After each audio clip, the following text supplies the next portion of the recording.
Hello guys, मेरा नाम है अर्पित और आज की वीडियो में आपका स्वागत है। और आज की वीडियो Q&A पे बेस्ड होने वाली है और क्वेश्चंस मैंने लास्ट की जो कुछ 4-5 वीडियोस हैं उनमें से उठाए रैंडमली। तो वीडियो लास्ट तक देखना है, इसमें शायद आपका क्वेश्चन भी हो सकता है और कुछ काम की चीजें भी बताने वाला हूँ इसमें। और जैसा कि मेंस के लिए सिर्फ 2-3 महीने बचे हैं तो पढ़ाई में लग जाओ, क्योंकि फोड़ के आना है इस बार पेपर को। और मिलते हैं फिर IIT दिल्ली में। और मैंने कोशिश की है कि क्वेश्चन भी JEE के बेसिस पर ही रखूँ। तो वीडियो लास्ट तक देखना, अभी जाकर चैनल को सब्सक्राइब कर दो, लाइक कर दो। तो चलिए शुरू करते हैं।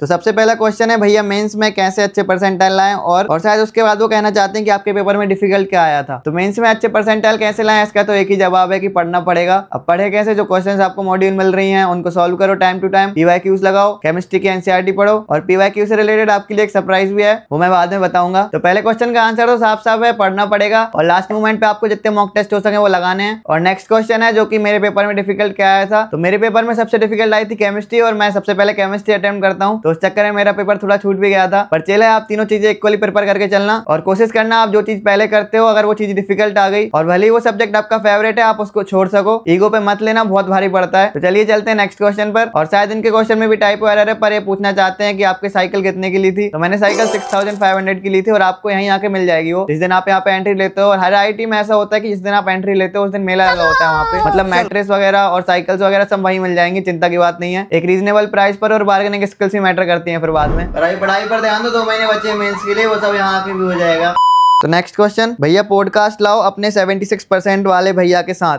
तो हाँ, सून मैं लाऊंगा, वो मेरे साइड वाले रूम में रहते हैं भैया। तो हाँ, बिल्कुल ट्राई करूंगा कि लाऊं। और शायद ऐसे लोगों से आपको ज्यादा मोटिवेशन मिलता है, क्योंकि हर कोई टॉपर नहीं होता है। मैं समझता हूँ, मैं भी स्टार्टिंग में बहुत डम था, मैंने जैसा कि बता रखा है जर्नी वीडियो में। नेक्स्ट क्वेश्चन, भाई तुम फ्री फायर खेलते हो? नहीं भाई, मैं फ्री फायर नहीं खेलता हूँ। मैंने बहुत पहले खेला था 6-7 में, तो अब तो मैंने बंद कर दिया है। जब भी खेला था मैंने ट्राई किया था, अब तो नहीं खेलता हूँ। नेक्स्ट क्वेश्चन, भैया आपको 1 डे से फॉलो करता हूँ, प्लीज क्या मैं अब से भी JEE में 99 ला सकता हूँ? मैं वैसे कुछ चीजें पढ़ाई हैं, बस प्लीज भैया एक वीडियो उस पे बना दो। हाँ जय यादव भाई, आपका क्वेश्चन फीचर किया गया और thank you so much 1 day से फॉलो करने के लिए। और अब आते हैं इनके क्वेश्चन पर। तो ये पूछ रहे हैं कि आप इसे 99 परसेंटाइल ला सकते हैं। तो हाँ, अगर आपने पहले से कुछ चीजें पढ़ी रखी हैं तो आप अभी ला सकते हो 99 परसेंटाइल, क्योंकि लास्ट टाइम पे बहुत इंपॉर्टेंट होता है। और लास्ट टाइम पे आगे सबसे ज्यादा इंपॉर्टेंट चीज बचती है, वो बचती है केमिस्ट्री की NCERT। और दूसरी चीज जो सबसे ज्यादा इंपॉर्टेंट है हर सब्जेक्ट के लिए, फिजिक्स केमिस्ट्री मैथ्स तीनों के लिए, वो है PYQs और PYQs के मॉक टेस्ट। तो PYQs आप लगाओगे कब? जब आप रिवीजन करते हो चैप्टर वाइज, तो उसके बाद भी लगा सकते हो और एक साथ मॉक टेस्ट में भी लगा सकते हो। तो सबसे अच्छा तरीका बताता हूँ PYQs लगाने का, एक चैप्टर रिवाइज करो और उसके बाद चैप्टर वाइज PYQs लगाओ। तो मैं आपको एक चीज सजेस्ट करना चाहूंगा, अगर आपको PYQs चैप्टर वाइज चाहिए मेंस प्लस एडवांस के, इमेजिन करो एक ऐसी बुक जिसमें कि पिछले 48 ईयर्स के JEE एडवांस की PYQs और पिछले 24 ईयर के JEE मेंस की PYQs हो, और वो भी पूरे 100% PYQs विद सॉल्यूशन। और ये बुक नॉर्मल बुक जैसी नहीं है, क्योंकि इसमें NCERT का जो फ्लो है उसके अकॉर्डिंग पूरे टॉपिक्स दिए गए हैं। और इसमें जो PYQs हैं पूरे topic wise plus chapter wise divided है। और ऐसा बिल्कुल नहीं है कि इसमें मेंस और एडवांस की PYQs पूरे खिचड़ी पिचड़ी करके दे दी गए हैं। इसमें पहले मेंस की PYQs दिए गए हैं एक सेक्शन में, उसके बाद फिर एक सेक्शन में JEE एडवांस की PYQs दिए गए हैं। और मेंस की PYQs MCQs और NVQs में डिवाइडेड है, और एडवांस की PYQs पूरे 10 टाइप्स के क्वेश्चंस में डिवाइडेड है। तो ये चीज आपको रियली बहुत ज्यादा हेल्प करने वाली है। और जैसा कि मैंने आपको बताया कि पूरा NCERT के टॉपिक से अलाइंड है, तो आपका जो कोचिंग में टॉपिक चल रहा होगा आप उसका PYQs लगा सकते हो, पूरा वही ऑर्डर फॉलो करेगी। और ये तो मैं बता ही चुका हूँ कि इसमें पूरा मेंस और एडवांस के अलग अलग सेक्शंस दिए हुए हैं। तो आपका अगर मन है कि सिर्फ मेंस की PYQs लगाना है, तो आप पहले मेंस की PYQs लगा लो, फिर बाद में एडवांस की लगा लो, या तो फिर साथ में लगा लो, दिक्कत नहीं है। और सबसे ज्यादा अच्छी बात यह है कि इसमें जो 2025 के क्वेश्चन पेपर है वो भी विद सॉल्यूशंस प्रोवाइडेड किए गए हैं। मतलब जो मैंने पेपर्स दिए थे वो भी इसमें होंगे, इंक्लूडिंग ऑल सेशंस, मतलब जितने भी पेपर्स हुए थे सारे इसमें मिल जाएंगे आपको 2025 के। तो अगर आप रियल JEE PYQ सॉल्व करना चाहते हो पूरे 100% कवर्ड विद 100% सॉल्यूशंस, तो ये बुक आपके लिए बनी है। और ये बुक तीनों सब्जेक्ट के लिए अवेलेबल है, फिजिक्स केमिस्ट्री मैथ। तो आप जाके चेकआउट कर सकते हो, लिंक डिस्क्रिप्शन में, एक बार जरूर चेकआउट कर लेना। और लास्ट टाइम पे PYQs ही लगाने होते हैं और कहीं से क्वेश्चन नहीं लगाने होते हैं, ध्यान रखना, क्योंकि मेंस में स्पेसिफिकली हर चैप्टर से एक स्पेसिफिक टाइप के क्वेश्चन ही पूछे जाते हैं। तो जितने PYQs हो सके लगाओ। और जैसा कि मॉक टेस्ट की मैं बात कर रहा था, तो मॉक टेस्ट भी आपको प्रीवियस ईयर की लगाने हैं, जैसे कि 2024 एंड 2023 के जो पेपर्स हैं आप उनको उठा के डायरेक्ट लगा सकते हो। टाइमर लगा के ही लगाना, और बहुत इंपॉर्टेंट होता है टाइमर लगाना, क्योंकि आपको टाइम मैनेजमेंट भी सीखना होता है आखिरी टाइम पे आके, और वहां पे जाके पैनिक हो जाओ तो पूरा पेपर खराब हो जाता है। तो बहुत हुई PYQs की बात। अब आते हैं नेक्स्ट क्वेश्चन पर। भैया JEE मेंस में हिंदी मीडियम के जो क्वेश्चन नहीं आते हैं उनका सोल्यूशन कहाँ से देखें भैया, प्लीज बता दीजिए। हाँ तो सत्यम कुमार जी, अगर आपको हिंदी मीडियम के सोल्यूशन चाहिए तो आप ChatGPT पे सर्च कर सकते हैं। मैं तो एडवाइस करूंगा ChatGPT ही कर लो, क्योंकि कॉलेज में आके जाके ChatGPT बहुत इंपॉर्टेंट हो जाता है। मैं तो जितना भी नहीं बनता सब ChatGPT से पूछता हूँ। तो हिंदी मीडियम के लिए स्पेसिफिकली तो मेरे को बुक नहीं पता है, पर आप PYQs के लिए तो ये बुक्स यूज कर सकते हो, हिंदी मीडियम के लिए अवेलेबल है ये वाली। पर और क्वेश्चन के सॉल्यूशंस कहाँ मिलेंगे वो तो मैं नहीं बता सकता क्योंकि मैं इंग्लिश मीडियम से था। पर हाँ, आप ChatGPT यूज करो, आपको उसमें सब मिल जाएगा। तो अब आते हैं नेक्स्ट क्वेश्चन पर। भैया लास्ट टाइम पर कितनी PYQs करने चाहिए पर चैप्टर? तो इस चीज का तो मैं परफेक्ट आंसर कुछ दे नहीं सकता क्योंकि डिपेंड करता है कि आप कौन सा चैप्टर कर रहे हो और कैसे कर रहे हो। अगर आपने पहले से PYQs लगा रखे हैं तो आपको ज्यादा लगाने की जरूरत नहीं पड़ेगी क्योंकि आपको पता रहेगा कि उस चैप्टर से किस टाइप के क्वेश्चन आ रहे हैं। और जब आपको ये समझ में आने लगे कि इस टाइप की पूछ रहा है तो आप बंद कर दो लगाना। और मैं तो एडवाइस करूंगा जितने हो सके लास्ट मोमेंट पे उतने PYQs लगाओ और बार बार लगाओ, एक बार नहीं बार बार लगाओ, क्योंकि बाद में जाके वहां मूड पैनिक नहीं होना चाहिए पेपर में बैठते ही। और फिर जब आप ऐसा कर लोगे तो आप जब पेपर में बैठोगे आपको लगेगा कि ये तो मैं पहले बना चुका हूँ क्वेश्चन। तो जितने हो सके उतने क्वेश्चन बनाओ और पेपर फोड़ के आओ। और सबसे पहले तो मैं एडवाइस करूंगा कि आप 2020 से लेकर 2024 तक के PYQs लगा लो, उसके बाद उसके पहले के ट्राई करना अगर हो जाए तो। पर पहले ये इंपॉर्टेंट है, जो रिसेंटली पूछे गए हैं वो ज्यादा इंपॉर्टेंट है, पीछे के ज्यादा इंपॉर्टेंट नहीं होते हैं। जो रिसेंटली पूछे गए हैं पहले उनको ट्राई करो, उसके बाद फिर पीछे के ट्राई करना। तो आते हैं नेक्स्ट क्वेश्चन पर। भाई आपको क्या लगता है अगर 12th क्लास का सिलेबस कंप्लीट हो और 11th का आधा हो तो मॉक टेस्ट देना चाहिए या पूरा सिलेबस करना चाहिए पहले? हाँ, तो अगर आपका 12th का सिलेबस कंप्लीट है और 11th का आधा है तो जो सिलेबस बचा हुआ है उसको थोड़ा बेसिक लेवल पर क्लियर कर लो कि अगर उससे कोई बेसिक क्वेश्चन आता है तो वो बन जाए। ऐसा नहीं बोल रहा हूँ कि मेंस का भी पूरा जो हाई लेवल वाला क्वेश्चन है वो बन जाए। तो जो बेसिक चैप्टर्स है वो आपके क्लियर होने चाहिए, बाकी सब हो जाएगा। काइनेमेटिक्स के बेसिक क्वेश्चन जो फॉर्मुला बेस्ड आ रहे हैं वो बन जाए और उस चैप्टर से आप PYQ लगा के देख लो कि किस टाइप के क्वेश्चन पूछे जा रहे हैं। उस टाइप के क्वेश्चन आपको याद होने चाहिए। बाकी पहले जो चैप्टर्स छूटे हैं उनको जल्दी जल्दी निपटाओ, जैसा मैंने बोला है कि ऊपर ऊपर से पढ़ लो ताकि कोई फॉर्मुला बेस्ड अगर क्वेश्चन आ रहा है तो बन जाए आपसे। और फिर उसके बाद मॉक टेस्ट लगाना चालू कर दो, क्योंकि अगर आपको मॉक टेस्ट में वो क्वेश्चन छोड़ना है जो कि उस चैप्टर से पूछा गया था, आपको पता तो होना चाहिए कि वो क्वेश्चन उस चैप्टर से पूछा गया है। तो उसके लिए उतना तो पढ़ लो कि ताकि आपको पता रहे कि वो क्वेश्चन उस चैप्टर से पूछा गया है, तो आप देखते ही छोड़ सको ताकि उसको टाइम बर्बाद ना हो उसमें। तो यही था। बढ़ते हैं नेक्स्ट क्वेश्चन पर। भैया प्लीज मैथ्स के लिए कुछ बता दो, PYQs नहीं बनते हैं। तो हाँ, मैथ्स की ये कॉमन प्रॉब्लम देखी है मैंने, मेरे से भी नहीं बनते थे। लास्ट मोमेंट पे आके मेरे 30-40 मार्क्स आते थे मॉक्स में। नॉर्मल मॉक टेस्ट नहीं बोल रहा हूँ, जो PYQ के मॉक टेस्ट होते थे उसमें मेरे 30-40 नंबर आते थे। तो आई एम बी लाइक मतलब क्या हो रहा है, मतलब पूरे साल पढ़ा और ये आखिरी टाइम पे आके। तो मैंने एक ट्रिक अपनाई थी, आप भी उस ट्रिक को यूज कर सकते हो।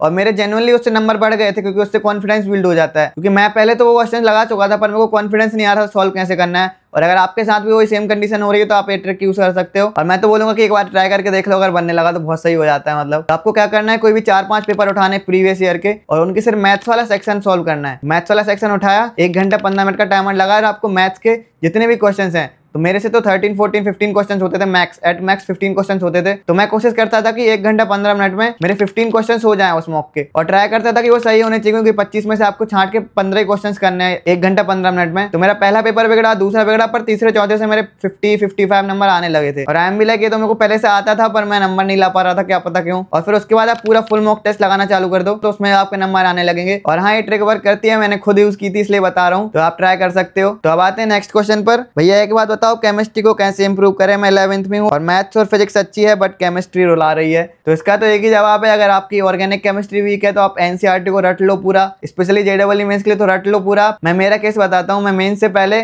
कम से कम 11 बार एनसीईआरटी रीड करके आया था और मैंने कोचिंग के नोट्स पढ़े भी नहीं थे और पूरे ऑर्गेनिक के क्वेश्चंस करके आया था मैं अटेम्प्ट। तो मतलब पूरे क्वेश्चंस हो जाते हैं। और पीवाईक्यूज भी आप देखोगे ना तो पूरे एनसीईआरटी पे बेस्ड होते हैं। तो स्पेशली ऑर्गेनिक के लिए तो आप एनसीईआरटी रट लो पूरी। और सेम केस है इनऑर्गेनिक में, इनऑर्गेनिक में तो पूरा रट नहीं होता है। तो थोड़ा बहुत अगर कोचिंग का पढ़ सकते हो तो पढ़ लो, वरना फिर ऑर्गेनिक और इनऑर्गेनिक के लिए तो एनसीईआरटी पूरा लॉर्ड है। और अगर आप फिजिकल केमिस्ट्री का पूछ रहे हो तो नंबर ऑफ क्वेश्चन डिपेंड करता है, वो सिर्फ मैथ्स के जैसी होती है, जितने आप क्वेश्चन लगाओगे उतने आपके क्वेश्चन बनेंगे। तो अब आते हैं नेक्स्ट क्वेश्चन पर। भैया कपड़े कहाँ से लेते हो? ऑनलाइन लिया थे क्या? Specially your polos. तो भाई मैं जहां पसंद आते हैं वहां कपड़े ले लेता हूं, ऐसा कुछ नहीं है। मैं स्पेसिफिकली मॉल से लेता हूं या सरोजनी से लेता हूं, जहां मेरे को अच्छे लगते हैं मैं कपड़े ले लेता हूं। तो इस क्वेश्चन का तो मैं आंसर नहीं दे सकता मैं कहां से लेता हूं, क्योंकि मल्टीपल जगह से ले लेता हूं कपड़े। तो आते हैं नेक्स्ट क्वेश्चन पर। भैया आपके पास आईफोन कैसे लिया? अपने पैसे से या फिर पेरेंट्स के पैसे से? तो ये मेरा एज अ IIT आने का गिफ्ट था पेरेंट्स की तरफ से। तो ये मोबाइल मेरे को पेरेंट्स ने दिलाया है, अभी मैंने इतनी इनकम नहीं की कि मैं आईफोन ले सकूं। तो ऐसे ही सपोर्ट करते रहो। अगर आप भी चाहते हो कि आपका कमेंट फीचर हो अगली वीडियो में तो वीडियो को लाइक कर देना, कमेंट कर देना, इसी पे कमेंट कर देना, नेक्स्ट जो शॉर्ट्स डालूंगा उन पे कमेंट कर देना। तो आपका कमेंट भी ले लूंगा क्वेश्चंस में। और पढ़ो, अब बस 2 महीने बचे हैं और best wishes to all of you JEE mains के लिए और एडवांस के लिए भी। और अभी तो जनवरी अटेम्प्ट पर फोकस करो क्योंकि 2 महीने बचे हैं, क्योंकि अप्रैल अटेम्प्ट में ज्यादा कुछ उखड़ता नहीं है, इसी में फोड़ना है, ट्राई करो। तो आज के लिए इतना है। अगर वीडियो पसंद आए तो लाइक करना, चैनल सब्सक्राइब करना। मिलते हैं अगली वीडियो में, बाय।